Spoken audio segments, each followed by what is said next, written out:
For decades, Google has been the dominant force in shaping the flow of web traffic. Its parent company, Alphabet, has leveraged this power to become one of the most valuable businesses on the planet. Google's influence extends beyond its original mission as a search engine. It has accumulated unprecedented control over communication and information online. This dominance, however, has not gone unnoticed, and concerns have mounted that Google's monopoly in one sector has allowed it to gain an unfair advantage in others. These concerns lie at the heart of the various lawsuits and investigations launched against Google in recent years. The U.S. government has been conducting a sprawling investigation into Google's practices for nearly 5 years. Many analysts believe that these legal battles could ultimately lead to the breakup of Google, a scenario that would profoundly impact investors and the public alike. The question remains, will the U.S. government succeed in breaking up Google, and what consequences would follow?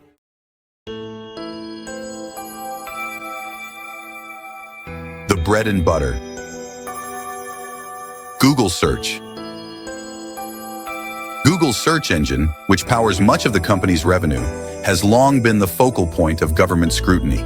The company's first major antitrust case, filed in October 2020, targeted Google's search and advertising businesses.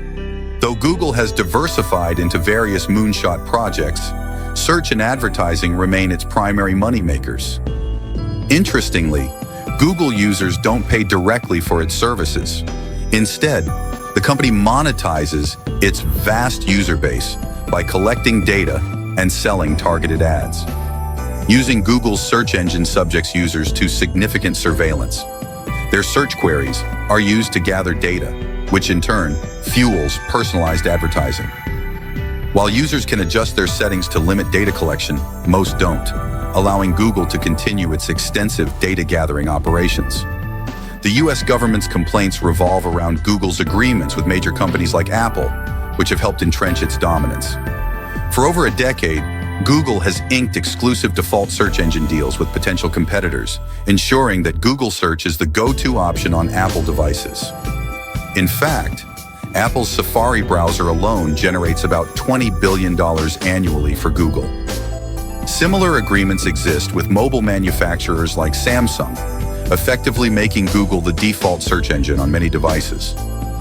These sweetheart deals, as they are often referred to, have allowed Google to maintain its monopoly. For instance, Apple executives once considered using DuckDuckGo, a privacy-focused search engine, as the default in Safari's private browsing mode, but their agreement with Google prevented this. Even on Android devices, switching the default search engine to DuckDuckGo is a cumbersome process that takes 15 to 20 steps, further illustrating Google's entrenched power.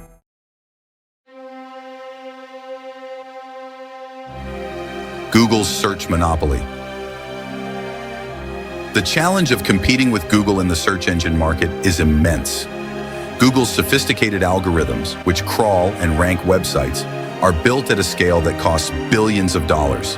As a result, Google controls 88% of the search engine market in the US, leaving little room for competitors to enter the space.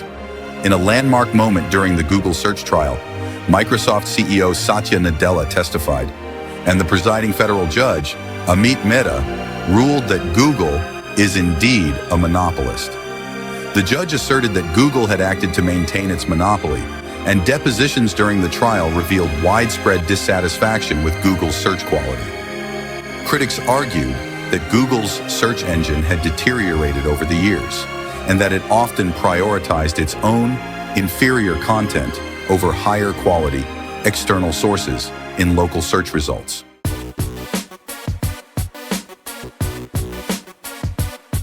The battle over online ads. Google's second major legal challenge focuses on its dominance in online advertising technology. For nearly 20 years, Google has acquired companies like DoubleClick, consolidating its hold on the ad tech ecosystem.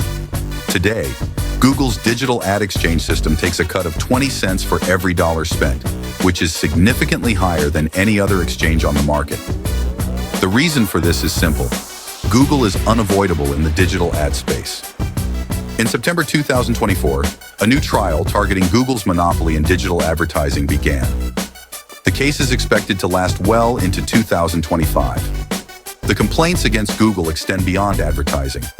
Companies like Epic Games and the maker of Fortnite have accused Google of charging exorbitant fees on products sold within apps on its Play Store. Epic argued that Google's 30% fee was unfair and that it had created barriers preventing other app stores from competing on Android devices. Google settled a similar complaint with state attorneys general, representing all 50 states in 2023. But Epic Games pressed on, filing a new lawsuit in 2024.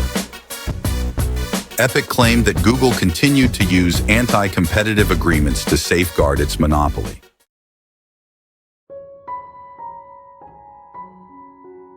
Potential remedies. Breaking up Google. The legal battles surrounding Google raise the question of what remedies the courts will pursue to restore competition. Some remedies may be weak, like injunctions aimed at specific anti-competitive behaviors. For example, a judge in the Epic Games case banned Google from certain practices for 3 years, including the company's requirement that developers use Google's billing system for in-app purchases. Stronger remedies, however, could involve structural changes, namely, breaking up Google. According to court documents, the possibility of breaking up the company is still on the table. Some have suggested that Google could be forced to divest Android, which could become a standalone business. Others believe that Google's ad network, which accounts for about 11% of its revenue, is more likely to be separated. However, many experts argue that breaking up Google would be incredibly difficult in practice. Google is an ecosystem, with its various businesses deeply integrated. Even if broken apart, the different units would likely continue working together, maintaining much of the same structure.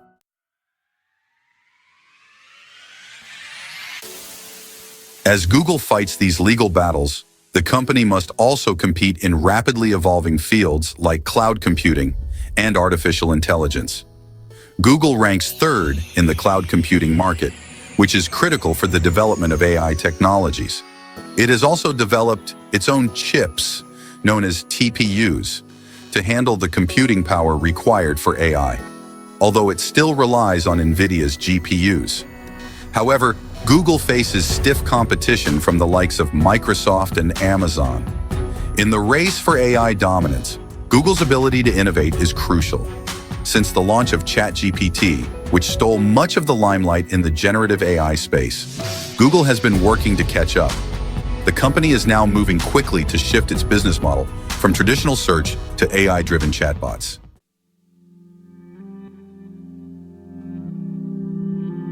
Google's ongoing legal battles are part of a broader effort to regulate the tech industry.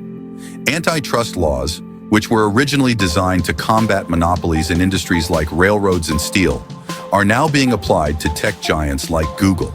Critics argue that these laws are outdated and not equipped to handle the complexities of the digital economy. Nevertheless, antitrust enforcement is a bipartisan priority in the U.S. The government has launched major antitrust cases against other tech giants, including Apple, Amazon, Meta, and Live Nation. Some analysts believe that breaking up these monopolies could unlock value for shareholders, while others are more skeptical about the feasibility of such drastic measures.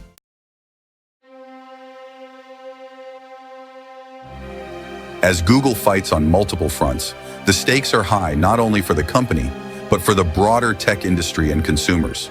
If the government succeeds in breaking up Google or imposing other significant remedies, the landscape of the digital economy could shift dramatically. However, the process is likely to be long and drawn out, with Google expected to appeal any unfavorable rulings. The legal battles could also have a lasting impact on Google's ability to innovate. The Microsoft antitrust case of the late 1990s is often cited as a cautionary tale. While Microsoft ultimately won its legal battle, the prolonged litigation hindered the company's ability to innovate during a critical period.